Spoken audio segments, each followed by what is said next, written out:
Hello guys, samahan niyo ako dito sa aking paglalakbay dito po sa Sagada. Kung saan ay Okey naman siya pupuntahan po 'no, natin yung ayun. tinatawag nilang hanging cafe. Hanging cafe yung ibig sabihin po ay yung caffeine, alam niyo naman kung ano yung caffeine, 'di ba?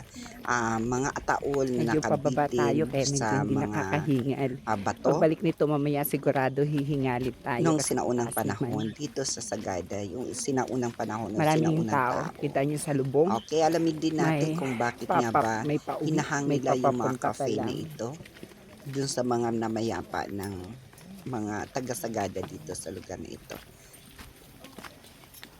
Anyway, ang Sagada pa pala ay nandito sa Mountain Province, kasama yata siya dito sa ano ng Ayan, Mountain medyo Province maganda na na po ito. yung tanawin Yan. dito. Okay, Titignan, bulubundukin po ito-tour talaga kasi itong lugar tayo, na eh, ito.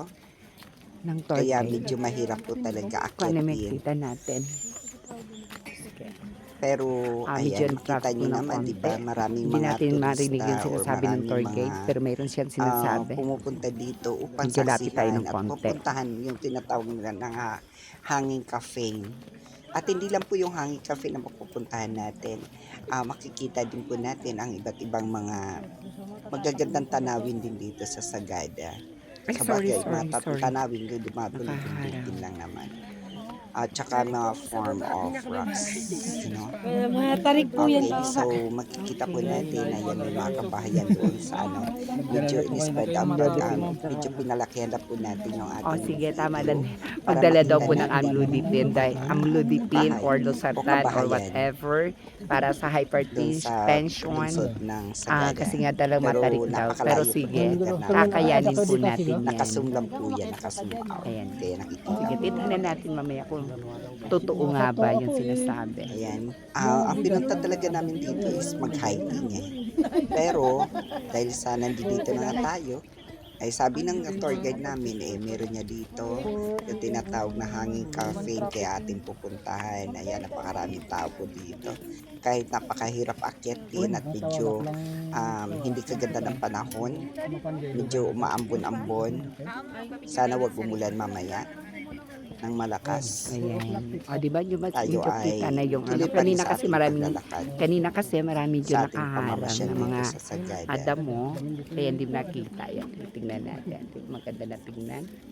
Ayan po siya. Sorry. Tanaw yung mga kabayan. Nasaan kaya dyan yung lugar namin? Actually dito ay umupa lang kami or nag-rent lang po kami dito ng hotel na aming tinutuluyan for 3 days. 3 days kami dito. Sa Sagada, medyo may kamahalan na po dito talaga ang mga bilihin kasi nga napakalayo talaga sa Kabiasnan Province. Kaya i-compare ko nung nagpunta kami ng Thailand, kamahalan dito ang pagkain, mas mahal compare dun sa Thailand na pinunta natin. Bakit nga ba na tayo napunta sa Thailand? Kasi nga sa pamamasyal, mahilig kasi ako mamasyal. Nandito po tayo, ayan, may mga rock formation po dyan. Ayan, nakita niyo po yan, ayan, marami po nagpapapicture dyan. Mga bato-bato na yan. May mga picture pa dito. Doon sa rock formation. Ayan, medyo maingat lang po kasi medyo itong mga bato na ito, medyo matatalas din. Ayan, may picture taking pa tayo dyan. Ako hindi nakapag-picture taking, nakapagpakuha ng picture kasi nga wala akong mahawak sa akin.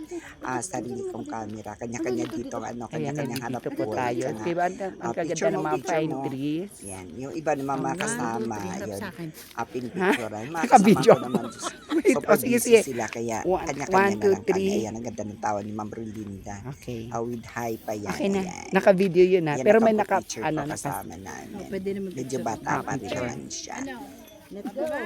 Kaya kaya pa Ayan, na let's go po umakyat-akyat tayo. dito sa Sagada.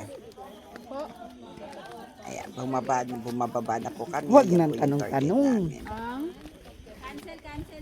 No, I don't Halata mo want talaga to na sila yung mga cancel. taga Buntok, no? Buntok Mountain Province. Ano na dito na? Kasi iba yung kanilang, pati yung pero in fairness magaling sila sa English Saan ang daan natin? yung mga tour guide dito magaling sa English. Pero yung pagdating sa Tagalog medyo iba ang kanilang marunong sa Tagalog pero may punto ika nga. Okay. Ay, nakita ko na po yung hanging coffee. Ayan.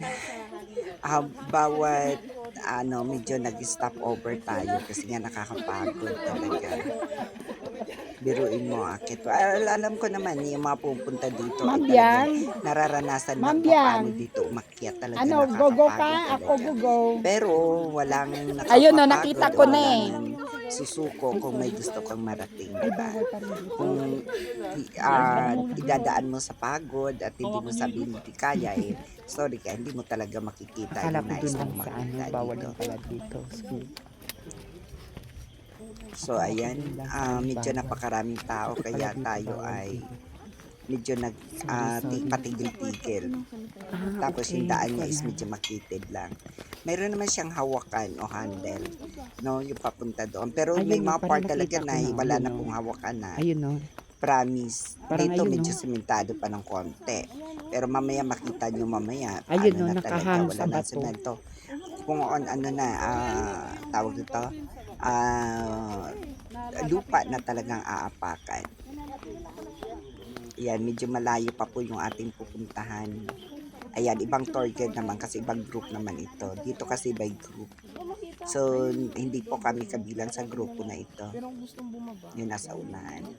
Talagang nahagitan po sila. Ay, hindi. Kukunin ko lang po kasi medyo nakaharang ng puno. Kasi dito rin naman yung balik ko natin. Okay, yung choice daw nyo, hanggang dito or hanggang doon? Hanggang doon o hanggang dito? Ayan, medyo nakikita na po natin. So, Yung ayan po yung zoom out ko na po. coffee. Nakita nyo po Nasa yan. Yan mga po yung bato mga na nakahang na mga kabaong. Yan, sa gilid ng bundok, sa gilid ng mga bato. Nakahang po sila. Para nga daw, ulitin ko yung sinabi ko, para hindi sila kainin ng mga insekto, ano man mga hayop na nakatira, naninirahan dito sa kabundukan, sa kabundukan dito sa Sagada. Dito yung sinasabi kong paakyat mamaya. Yan. Medyo ginagalang ang lugar na ito. Bawal din dito mag-ingay o bawal dito medyo kumanta. Bawal na bawal to talaga. Kasi nga, itong lugar na ito ay para sa kanila ay isang sagrado.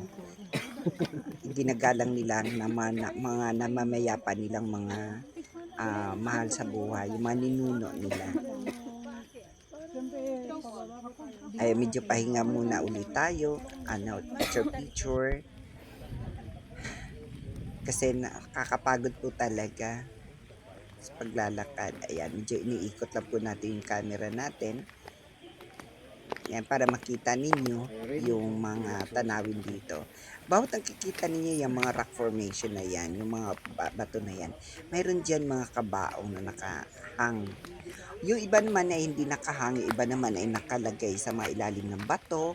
Ayan. Kung saan-saan lang gusto. Ayon sa akin pagtatanong dito sa tour guide na ito, ang mga sinaunang tao kasi dito, sila na ang namimili kung saan sila gustong ilagay if ever na sila ay mawala.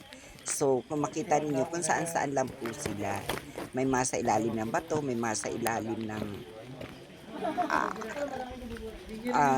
sa ibabaw ng bato, sa gilid ng mga bato, o sa gilid ng mga bundok, ayun.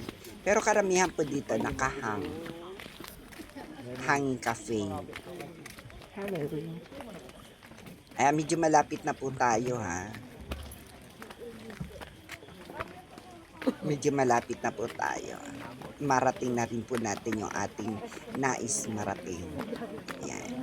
Medyo talaga tayo naman ay ito naman po yung hanging cafe. Kung makita po ninyo, mga nakahanging po yung mga kabaong noong panahon. Ang dahilan daw po kung bakit tinahang para hindi makain ng mga insekto. Ito naman niya yun yung libingan ng mga kabagong panahon na kung saan Mama sa? medyo maganda na po tignan, nakaano na po sila, nakasementado na po. Pero pag secret. oras Bawal po talaga dito dito ng mag-ingay. piyesta ng patay, kung tawagin sa atin, sila po ay nagtitirik ng, instead na kandila, ang ginagawa po nila dito ay apoy, yung parang campfire. Yung po ang inaano nila dito. Inilalagay. Hindi po dito uso ang kandila. Hindi katulad sa amin na susunog po sila na kung saan na lang gusto. ng kahoy para sindihan. Ayan. O, di ba makabago na po ito. Unlike po sa pinakita ko kanina na yun ang sinauna. Bawal nga daw mag-ingay.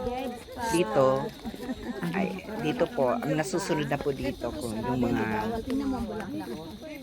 anak o kung sino mo po ang kamag-anakan na dito po ililibing. Samantala noong panahon, mismo ang ang mamamatay ang siya maghahanap ng kanyang Secret lilibingan talaga ang at ano kung saan dito. po siya ilalagay. Kaya ipinagbabawal dito ang pag. Ayan, ito ba kay Pinagbabawal kakaiba dito ang siya? pag, Dito ano? ay bawal mag-ingay. Dito Ang po ay pag-iingay. parang Kasi talaga naman pinakasagrado. sagrado ang lugar. Iginagalang dito ang mga patay na namamayapat na hinimlay na. So dito po, according dun sa tour guide namin, hindi dito pwede mag-ingay. Tahimik lang po dito. Lahat ng So kung makita ninyo pumupunta dito, di ba hindi patong-patong, hindi katulad dun sa Manila. So ayan, tsaka sa ibang binabaybay po patong-patong natin siya. itong Dito kahabaan ay ng hindi. libingan Kita na mo ito. naman. Kaya Hiwa-hiwalay sila. inaakyat po natin dahil ito ay medyo nasa bundok na po sa taas ng bundok. Ayan po yung tour guide po namin.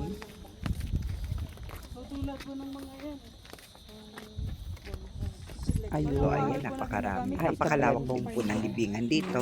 Kung makita po ninyo ay napakalinis po ng lugar. Ayan na nakita nyo. Mayroon dyan, ayan yung may uling kung saan doon niya sinusunod po yung kahoy upang sa gayon ay mabigyan ng So ngayon init alam na natin yung mga namayapa. kung bakit hindi kandila ka nang ginagamit. Nung panahon kasi wala daw kandila, kaya kahoy ang ginagamit nila instead of kandila. Ayan, medyo malawak po yung kanilang cemetery dito. O kanilang libingan. Anyway, baka nakalimutan nyo Hilayan. dito tayo ngayon sa Sagada. Nakalimutan ko pala Namatarik sabihin po sa ito inyo. ha. Nandito po Nasa tayo sa Sagada po Sagada. tayo. Nakakalimutan ko. Nakalimutan Nais kanina. kong iparating sabihin sa ko inyo at na iparam ito sa ay inyo Sagada kung po. ano meron dito sa Sagada. Ay, yung Anong nakita nyo kanina mahanging cafe. Yun ay Historical, sinaunang eh. mga tao na kung saan na makukuha natin dito. hinahang po yung kanilang kabaong Medyo malimig ang lugar. para Malamig daw ang hindi kainin singam-singam. ng mga insekto. Simoy ano ng man, hangin. Nasa tuktok po tayo ng bundok. hayop. No?